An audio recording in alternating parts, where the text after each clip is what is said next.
नमस्कार बच्चों, आपका स्वागत है आपके इस YouTube channel AK study point पर, जिसमें मैं आपको आज प्रश्नावली 2.2 पढ़ाने से पहले कुछ बेसिक थ्योरी पढ़ाएंगे। जिसमें क्या लिखा है, शून्यकों और गुणांकों में संबंध। आज मैं आपको शून्यकों और गुणांकों में संबंध क्या होता है उसके बारे में बताएंगे। फिर आपका न्यू प्रश्नावली 2.2 स्टार्ट करेंगे। तो देखिएगा, शून्यकों और गुणांकों में संबंध, इसको इंग्लिश में क्या कहते हैं, रिलेशन बिटवीन। रिलेशन मतलब होता है संबंध, relation between zeros and coefficient. मतलब शून्यकों और गुणांकों, शून्य को इंग्लिश कहते हैं जीरोज, गुणांक को कहते हैं coefficient. Relation between zeros and coefficient. तो गुणांकों और शून्यकों में संबंध पढ़ेंगे। तो चलिएगा, कल मैंने आपको पढ़ाया था रैखिक बहुपद क्या होता है, उसका यूज यहाँ करेंगे। वहां हमने आपको व्यापक रूप भी उसका बताया था। तो देखिएगा, इसका पहला जो है रैखिक, तो देखिएगा पहला हमारा जो है रैखिक बहुपद, पहला हमारा कौन सा बहुपद होगा, रैखिक बहुपद होगा। तो ध्यान से देखिएगा, रैखिक बहुपद क्या होता है, इंग्लिश कहते हैं लीनियर पॉलिनोमियल कहते हैं। तो देखिएगा, रैखिक बहुपद का व्यापक रूप हमने आपको पढ़ाया था। इसका जो व्यापक रूप होता है, व्यापक रूप होता है ax प्लस b होता है। तो अगर आप ध्यान से देखें तो यहाँ x है, कितना घात 1, तो जब एक घात होगा तो एक ही शून्यक भी मिलेगा। जिसकी जितनी घात होती है उसके उतने शून्यक मिलते हैं। तो यहाँ पे पहला आपका क्या होगा, तो शून्य, पहला जो है शून्यकों का योगफल। तो पहला हमारा क्या मिलेगा, शून्यकों का योगफल बराबर क्या मिलेगा, -b/a मिलेगा। देखो, आपका जो शून्यकों का योगफल है वो क्या होता है, फार्मूला -b/a होता है। इसमें एक ही फार्मूला बनता है, दो फार्मूला आपका नहीं बनते हैं। ये आप ऐसे चलिएगा। तो ये आपका रैखिक बहुपद हो गया। अब मैं नेक्स्ट आपको बताता हूं द्विघात बहुपद क्या होता है। इसको अच्छे समझिएगा, इस पर सवाल ज्यादा बनता है। तो अगला जो हमारा सेकंड है द्विघात बहुपद। तो कल मैंने आपको बताया था कि ऐसा बहुपद जिसकी घातों की संख्या 2 हो, ऐसा बहुपद जिसकी घातों की संख्या 2 हो, उसे द्विघात बहुपद कहते हैं। तो इसका जो व्यापक रूप होता है, व्यापक रूप होता है ax² plus bx plus c होता है, हमारा व्यापक रूप होता है। अब देखो, इसमें घात 2 है, जब 2 घात है तो इसमें 2 शून्यक मिलेगा। तो जब 2 शून्यक मिलेगा तो 2 घात है तो 2 शून्यक मिलेगा। तो पहले वाले शून्यक को बोल देते हैं अल्फा और दूसरे वाले शून्यक को बोल देते हैं बीटा बोल देते हैं। तो देखिएगा, गुणांक क्या होता है, पहले इस बात को समझिएगा। देखो, शून्यक तो हमें मिल चुके हैं, गुणांक क्या होता है। देखो, जैसे कहीं लिखा हो 3x²। अब अगर हमसे कोई पूछे कि x² का गुणांक क्या होता है, गुणांक मतलब होता है गुणा, मतलब x² के साथ जिस संख्या का गुणा होता है वही उसका गुणांक कहलाता है। तो x² का गुणांक कौन है, 3 है। तो इसी प्रकार हम गुणांक और शून्यकों में संबंध बताएंगे। तो पहला क्या होता है, इसमें पहला फार्मूला बनता है शून्यकों का योगफल। क्या बनता है, शून्यकों का योगफल बनता है। तो शून्यकों का योगफल बराबर फार्मूला होता है -x का गुणांक। देखो, पहले मैं आपको ऐसे लिख के बता रहे हैं, फिर आप याद करने का आसान तरीका सिखाएंगे। x का गुणांक बटे में क्या लिखेंगे, x² का गुणांक। चलिएगा, क्या आया, शून्यकों का योगफल बराबर क्या आया, -x का गुणांक होता है फार्मूला बटे x² का गुणांक। अब देखो, शून्यकों का योगफल, कितने शून्यक हैं, 2 शून्यक हैं, अल्फा और बीटा। तो इनको योगफल मतलब जोड़ लीजिए। तो अल्फा प्लस बीटा बराबर फार्मूला क्या बनता है भैया, देखो माइनस है तो माइनस लगा दिए। x का गुणांक, x के साथ में कौन है, b, तो यहाँ b आ गया। x² का गुणांक, x² साथ में किसका गुणा है, a का, तो a हो गया। तो फार्मूला आपको a वाला अगर हार्ड करने में आपको मतलब याद करने में आपको हार्ड लगे, समस्या हो, तो आप a याद करेंगे। सवाल भी इसी पर डायरेक्ट बताएंगे, अल्फा प्लस बीटा बराबर -b/a है। a आपके शून्यक होंगे, a आपके गुणांक हो गए, दोनों में संबंध पता चल गया। तो आपका सेकंड देखिएगा, क्योंकि जिसमें जितने शून्यक होते हैं उसमें उतने फार्मूला बनते हैं। तो इसमें अगला आएगा शून्यकों का गुणनफल। क्या आएगा, शून्यकों का गुणनफल। शून्यकों का गुणनफल बराबर क्या होता है आपका जो है अचर पद। क्या होता है, अचर पद बटे होता है यक्स स्क्वायर का गुणांक। यक्स स्क्वायर का गुणांक होता है। तो देखिए शून्यकों का गुणनफल, तो शून्यक दो है अल्फा बीटा, इनका गुणनफल मतलब गुणा कर दो, अल्फा इंटू बीटा बराबर अचर पद। अचर पद मतलब होता है जिसमें चर ना हो। तो देखिए अचर पद यहाँ पे सी है, तो आपका अचर पद सी हो गया। यक्स स्क्वायर का गुणांक, यक्स स्क्वायर साथ में ए है तो ए हो गया। तो यहाँ से फार्मूला बनता है अल्फा इंटू बीटा बराबर सी अपान ए। तो देखिए एक बात समझिएगा, याद करने का सबसे आसान तरीका हम आपको बताते हैं। सब के बटे में ए रहेगा तो ए तो कभी चेंज ही नहीं होता है। अब देखो अगर ए को हटा दे, क्योंकि ए तो बटे में जाता है तो हमें सबसे पहले बी मिलता है, तो अल्फा प्लस बीटा बराबर बी अपान ए। अब आपके मन में एक सवाल उठा होगा, सर जी चलो इसको तो हम याद कर लेंगे, माइनस वाला कैसे याद करेंगे, कहाँ माइनस होता है कहाँ प्लस होता है। तो सुनना भैया, ये पहला प्लस होता है, दूसरा माइनस होता है, फिर तीसरा प्लस होता है, यही क्रम आगे चलता रहता है। तो हमने देखो हमें यहाँ बी लिए, तो बी के ऊपर देखो माइनस है तो इसलिए माइनस आ गया। हमने यहाँ सी लिखा, सी के ऊपर प्लस है इसलिए प्लस आ गया। तो ये आपको भी याद करने का तरीका हमने बता दिया।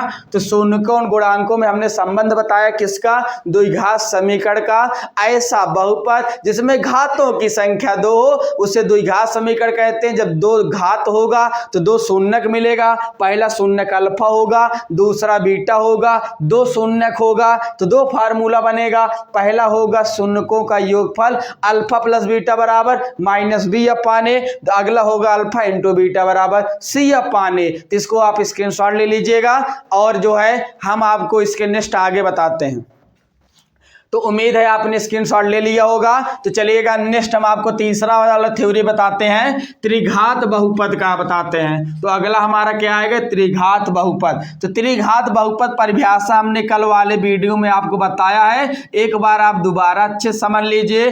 त्रिघात, त्रि मतलब होता है तीन, तो बहुपद ऐसा बहुपद जिसकी घातों की संख्या तीन हो, ऐसा बहुपद जिसकी घातों की संख्या तीन हो उसे त्रिघात बहुपद कहते हैं। हमने वहां पे व्यापक रूप बताया था, व्यापक रूप इसका लिख दे रहे हैं। देखो क्या होता है, A x cube plus B x square plus C x plus D होते हैं। देखो इसमें घात तीन है। अच्छा घात किसे कहते हैं भी जानते रहिएगा, किसी बहुपद की सबसे उच्चतम घात को ही उस बहुपद की घात कहते हैं। उच्चतम मतलब बेटा वो होता है सबसे बड़ा, तो इसमें सबसे बड़ा देखो घात तीन है, तो ये जब घात तीन है तो इसकी घातों की संख्या कितनी हो जाएगी, तीन हो जाएगी। तो जब तीन घात है तो इसके तीन शून्यक भी मिलेंगे। जब तीन घात है तो तीन शून्यक मिलेगा, पहला शून्यक अल्फा हो जाएगा, दूसरा शून्यक बीटा हो जाएगा और तीसरा शून्यक गामा हो जाएगा। जब तीन शून्यक, तीन आपका त्रिघात है, तीन घात है तो तीन शून्यक भी कहलाएंगे, अल्फा बीटा गामा। और तीन फार्मूला बनेगा। पहला फार्मूला बनेगा शून्यकों का योगफल, मतलब शून्यक अल्फा है प्लस बीटा है प्लस गामा है, तो शून्यकों का योगफल बराबर होता है फार्मूला माइनस बी अपान ए। अब देखो हमने आपको बताया था ए प्लस होता है, ए माइनस होता है, प्लस होता है माइनस, तो बी के ऊपर माइनस है तो माइनस बी अपान ए हो गया, पहला फार्मूला बन गया। सेकंड होता है दो दो शून्यकों, देखो हिंदी में लिख दे रहे हैं, दो दो शून्यकों, दो दो शून्यकों के गुणनफल, दो दो शून्यकों के गुणनफल का योगफल। मतलब हम अगला फार्मूला क्या आपको बताने जा रहे हैं कि दो दो शून्यक हो और दोनों शून्यक का गुणनफल हो फिर उसका योगफल। तो देखो दो दो शून्यक मिलाओ, देखो पहला मिल जाएगा अल्फा बीटा, तो अल्फा बीटा देखो दो शून्यक हो गए। फिर अगर अल्फा को हम हटा दें मान लो तो आपका बीटा गामा, तो अगला हो गया बीटा गामा। अब अगर हम बीटा को हटा दें तो ये दोनों मिल जाएगा, तो अगला हो गया गामा अल्फा। तो देखो हमने क्या लिखा, दो दो शून्यकों का गुणनफल, तो देखो दो दो शून्यकों का गुणनफल हो गया का योगफल, तो इनके बीच में योगफल कर दिए। तो याद कैसे किया जाता है, दो दो शून्यकों का गुणनफल के गुणनफल का योगफल, इनका योगफल कर दीजिए। तो आपका मेन ए याद करना, हिंदी नहीं याद करना है। तो दो दो शून्यकों के गुणनफल का योगफल किसके बराबर हो जाएगा, सी अपान ए। देखो ए को हटा लो क्योंकि ए बटे में जाएगा, तो अगर ए हट गए तो अगला बी आया, बी के ऊपर माइनस तो माइनस बी बटे ए हो गया। अगला देखो सी के ऊपर प्लस है सी अपान ए, इतना आसान तरीका याद करने का। अगला जो इसका तीसरा बनेगा, अगला क्या है, तीनों शून्यकों का गुणनफल कर दो, मतलब बोलेंगे शून्यकों का गुणनफल alpha into beta into gamma बराबर। अब देखो बी का नंबर लग गया, सी का नंबर लग गया, अगला किसका आता है डी, लेकिन डी के ऊपर कौन चिन्ह है, माइनस, तो यहाँ फार्मूला आएगा माइनस डी अपान ए। तो उम्मीद है आपको समझ में आया होगा। मैंने आपको एकदम विस्तार से कैसे याद किया जाता है, कैसे सवाल फार्मूला बना, कैसे सेट हुआ, मैंने आपको बताया। तो त्रिघात बहुपद शून्यकों और गुणांकों में संबंध देखो, इसका व्यापक रूप होता है A x cube plus B x square plus C x plus जो है डी होता है। तीन घात है, तीन शून्यक होगा, पहले का अल्फा मान लेंगे, दूसरे का बीटा मान लेंगे, तीसरे गामा मान लेंगे। पहला होगा शून्यकों का योगफल alpha plus beta plus gamma बराबर फार्मूला हो जाता है माइनस बी अपान ए। दूसरा है दो दो शून्यकों के गुणनफल का योगफल, तो alpha beta plus beta gamma plus gamma alpha बराबर क्या होता है, सी अपान ए होता है। तीसरा होता है शून्यकों का गुणनफल alpha into beta into gamma बराबर क्या होता है, सी अपान ए। तो मैंने आपको अभी तक थ्योरी पढ़ाया, अब थ्योरी आपका पूर्ण रूप से तैयार हो गया। प्रश्नावली 2.2 पढ़ने लायक हो गए। किसी भी प्रश्नावली को जो आप पढ़ा करिए तो सबसे पहले उसके बारे में जानिए, थ्योरी जानिए। थ्योरी आप जितना अच्छा पढ़ोगे और प्रश्नावली आपको उतना ही अच्छा लगेगा। तो आप स्क्रीनशॉट ले लीजिए, नेक्स्ट मैं अभी आपको पढ़ाता हूं। तो देखिए मैंने अभी आपको शून्यकों और गुणांकों में संबंध की सत्यता की जांच कराया। अब मैं आपको प्रश्नावली 2.2 का पहला सवाल कराऊंगा, जिसमें लिखा है निम्न द्विघात बहुपद के शून्यक ज्ञात कीजिए। पहले हमें क्या ज्ञात करना है, शून्यक ज्ञात करना है। शून्यक मतलब होता है भैया यक्ष का मान ज्ञात करना है। फिर बोला शून्यकों और गुणांकों के बीच के संबंध की सत्यता की जांच कीजिए, मतलब इन दोनों में क्या जो संबंध है उसकी जो सत्य है उसकी सत्यता की जांच करना है। तो चलेगा, सबसे पहले हम इसका शून्यक निकालते हैं। तो देखो सवाल है x square minus 2x minus 8 है। अब इसका हम गुणनखंड करेंगे, तो आप देखिए गुणा करने के बाद 8 आना चाहिए और जोड़ने घटाने 2, ऐसी दो संख्या बताना है हमें जिसका गुणा करने पर 8 आए और जोड़ने घटाने 2 आए। तो देखिएगा जब हम 4 में 2 घटा देंगे तो हमें 2 मिल जाएगा, और जब 4 में हम 2 का गुणा कर देंगे तो 4 दूना क्या हो जाएगा, 8 हो जाएगा। तो हम क्या करते हैं, एक्स स्क्वायर जहां पे 2 लिखा है यहां लिख देंगे 4 माइनस 2 इंटू, देखो यहाँ पे एक्स लिखा है तो एक्स हो गया माइनस 8। अब आप यहाँ पर ध्यान से देखें तो 4 में से 2 गए, 2 आ गया, और 4 दूनी कितना हो गया, 8 हो गया। अब ये आपका हो गया एक्स स्क्वायर माइनस, ब्रैकेट को ओपन करेंगे तो देखिए जब 4 का एक्स में गुणा होगा तो 4x आ जाएगा, माइनस माइनस यहाँ पे प्लस हो जाएगा, 2 का एक्स में गुणा करोगे तो 2x हो गया, और ये क्या आ गया, माइनस 8 आ गया। अब हम क्या करेंगे, दो पदों में कॉमन लेंगे, यहाँ पे एक्स स्क्वायर और यहाँ 4x है, तो देखिएगा यहाँ पे x 2 बार है, यहाँ पे x 1 बार है, तो x जब हम कॉमन लेंगे तो x 2 बार है तो 1 बार चला गया, कितना बार बचा, 1 बार बचा, मतलब x बचा। और यहाँ पे जब x बाहर कॉमन हो गया तो यहाँ पे 4 बचा, तो ये आया x माइनस 4 आया। अब देखो जो यहाँ पे चिन्ह वही चिन्ह उतार दो, प्लस है प्लस कर दिए, यहाँ पे 2 है यहाँ पे 8 है, तो क्या कॉमन होगा, तो 2 कॉमन होगा, 2 1 कम 2 हो गया, और 2 चौक 8 हो गए, यहाँ पे 4 आ गया। अब देखो हमने गुणनखंड किया, हमारा गुणनखंड तभी सही माना जाएगा या हम सवाल तभी सही लगाएं जब ब्रैकेट वैल्यू सेम आया। अगर ब्रैकेट वैल्यू सेम आया तो हम कहेंगे सवाल हमारा सही है, गुणनखंड हमने किया सही है। अगर भैया ब्रैकेट में वैल्यू सेम नहीं आया तो हम कहेंगे गुणनखंड हमारा सही नहीं है। अब देखो तो सेम हो गया, तो x माइनस 4 यहाँ भी है, x माइनस 4 यहाँ भी है, तो x माइनस 4 हम जब कॉमन ले लेंगे तो यहाँ पे देखिएगा x बचा और यहाँ +2 बचा। अब हम क्या करेंगे, शून्यक ज्ञात करने के लिए, क्या ज्ञात करने का, हमें शून्यक ज्ञात करना है। शून्यक ज्ञात करने के लिए ये जो गुणनखंड है इसे शून्य के बराबर कर दीजिए। तो यहाँ देखिएगा x माइनस 4 बराबर 0, और आपको पता है जब कोई चीज पक्षांतर होता है, लेफ्ट से राइट जाता है या राइट से लेफ्ट आता है तो प्लस माइनस में बदलता है, माइनस प्लस बदलता है, गुणा भाग बदलता बदलता है और भाग गुणन बदलता है। तो यहाँ देखो -4 जब पक्षांतर करोगे तो +4 हो जाएगा और प्लस चिन्ह लिखा नहीं जाता। तो ये वैल्यू आ गया x बराबर 4, हमारा पहला शून्यक आ गया। दूसरा देखेंगे तो x + 2 बराबर 0 हुआ, तो x बराबर +2 है, पक्षांतर होगा -2 हो जाएगा। तो हमें शून्यक प्राप्त हो गए। तो इस पहले वाले शून्यक को हम अल्फा बोल देंगे, तो अल्फा बराबर 4 हो गया। दूसरे वाले शून्यक को हम बीटा बोल देंगे, बीटा बराबर -2। तो हमसे पहला बोला था द्विघात बहुपद के शून्यक ज्ञात कीजिए, तो हमने शून्यक ज्ञात कर लिया। अब हमसे बोला है शून्यकों और गुणांकों के बीच के संबंध के सत्यतक जांच कीजिए। तो चलिएगा हम इनके बीच जो है गुण संबंध बताते हैं। तो हम यहाँ पे हेडिंग डालेंगे शून्यकों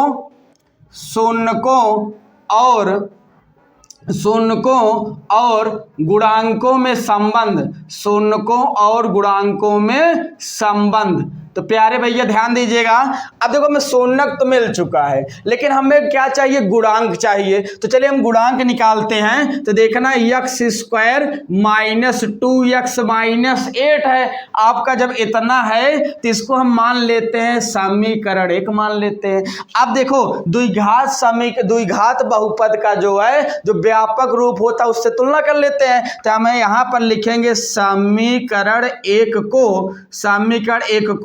ax² + bx + c से तुलना करने पर, क्या करने पर, तुलना करने पर इंग्लिश में बोलेंगे compare of the equation first ax² + bx + c। अब देखो तुलना कैसे किया जाता है, सुनना अच्छे से।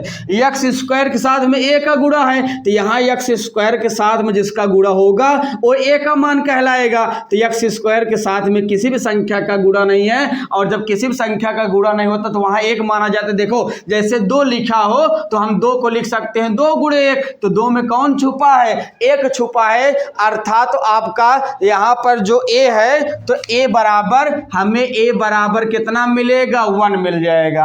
अब देखो x बराबर b है, मतलब x साथ b का गुणा है, तो यहाँ के x के साथ में कौन है, 2, लेकिन माइनस चिन्ह उसके साथ ले लेते हैं, तो x बराबर -2 आया। अब देखो c अचर पद है, c का स्थान पे क्या हो जाएगा, -8। आपके दिमाग में एक सवाल उठा होगा, सर जी हमने 2 क्यों लिया, 2 क्यों नहीं लिया। तो सुनना ध्यान देना, जैसे हमें -2x लिखा है, अब हमें तुलना किससे करना है, ax प्लस bx हमें तुलना करना है। तो देखिए यहाँ जो प्लस है ना, प्लस में कौन छुपा रहता है, माइनस, क्योंकि प्लस माइनस मिलके कौन बनता है, माइनस बनता है। तब देखो प्लस से प्लस कैंसिल हो गया, x से x कैंसिल हो गया, तो b का स्थान पर कौन दिखाई दे रहा है, -2 दिखाई दे रहा है। तो हमेशा याद रखना, चाहे जब तुलना करो तो जब b और c का वैल्यू लेते हैं तो माइनस चिन्ह उसके साथ ले रहे हैं। तो हमें देखो अल्फा बीटा मिल गया, हमें a बराबर 1 मिल गया, b बराबर -2 मिल गया और c बराबर -8 मिल गया। अब हम लिखेंगे, देखो अभी हमने आपको आज का शुरुआत में जब स्टार्ट हुआ वीडियो तो मैंने आपको फार्मूला बताया। क्या बताया, हमने बताया अल्फा प्लस बीटा बराबर क्या होता है, अल्फा प्लस बीटा बराबर होता है -b/a। क्या होता है फार्मूला, -b/a होता है। अब चलो मान रखते हैं अल्फा वैल्यू यहाँ 4 है, तो यहाँ 4 आ गया, धन का चिन्ह लगा दिए। बीटा का वैल्यू -2 है, तो -2। देखिए एक साथ में 2 चिन्ह नहीं लिखा जाता है, इसीलिए हमने यहाँ पे ब्रेकेट लगा दिया।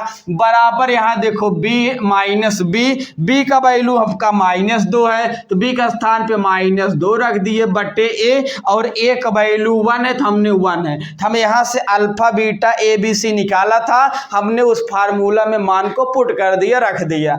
अब देखो ये आपका 4 हो गया, प्लस माइनस 2 हो गया, माइनस प्लस हुआ 2 हो गया, बटे 1 रहने पर बटे में 1 लिखा नहीं जाता है। तो 4 में 2 गए 2, तो 2 बराबर 2 आ गया। देखिएगा लेफ्ट हैंड साइड और राइट हैंड साइड आपस में क्या हो गया, बराबर हो गया। तो देखिए पहला तो जांच हो गया, लेकिन मैंने आपको 2 फार्मूला बताया था, दोनों बराबर होना चाहिए। तो अगला होता है शून्यकों का गुणनफल, अल्फा इंटू बीटा बराबर होता है c/a।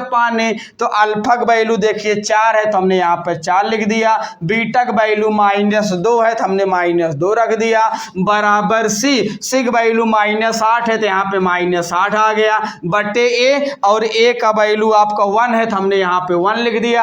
अब देखो ये आपका प्लस रहा, ए आपका माइनस रहा, प्लस माइनस माइनस हो गया, 4 दूनी 8 बराबर -8, तो लेफ्ट हैंड साइड बराबर क्या हो गया, राइट हैंड साइड हुआ। तो मैंने आपको क्या हुआ, पहला चीज प्यारे बच्चों इसमें क्या पूछा था कि शून्यक ज्ञात कीजिए, मैंने शून्यक निकाल दिया। फिर बोला शून्यकों और गुणांकों के बीच के संबंध की सत्यता जांच कीजिए, तो मैंने संबंध की सत्यता जांच कर दी, जिसमें अल्फा बीटा और हमें गुणांक चाहिए था, तो अल्फा बीटा ही मिल गया, गुणांक हमने निकाल लिया, व्यापक रूप हमने पढ़ाया, व्यापक रूप से निकाल लिए और उसमें मान रख दिए। अगर मान रखने पर दोनों पक्ष बराबर आ गया तो कह देंगे यह सवाल सही है, मतलब कि सत्यता जांच हो गई। अगर ये बराबर ना आता तो सत्यता की जांच हमारा क्या है, गलत है, मतलब तब हमने सवाल ही गलत लगाया है। ठीक है, तो चलिएगा, उम्मीद है आपको समझ में आया होगा। तो चलिए स्क्रीनशॉट ले लीजिए। आज के लिए इतना ही। अगर आपको मेरा वीडियो अच्छा लगे, समझ में आए, तो इसे लाइक शेयर सब्सक्राइब करिए, अपने बच्चों को, अपने जो है दोस्तों को आप क्या करिए, इसको सेंड करिए, अच्छे से दिखाइए। ठीक है, आपका प्यार देने के लिए धन्यवाद।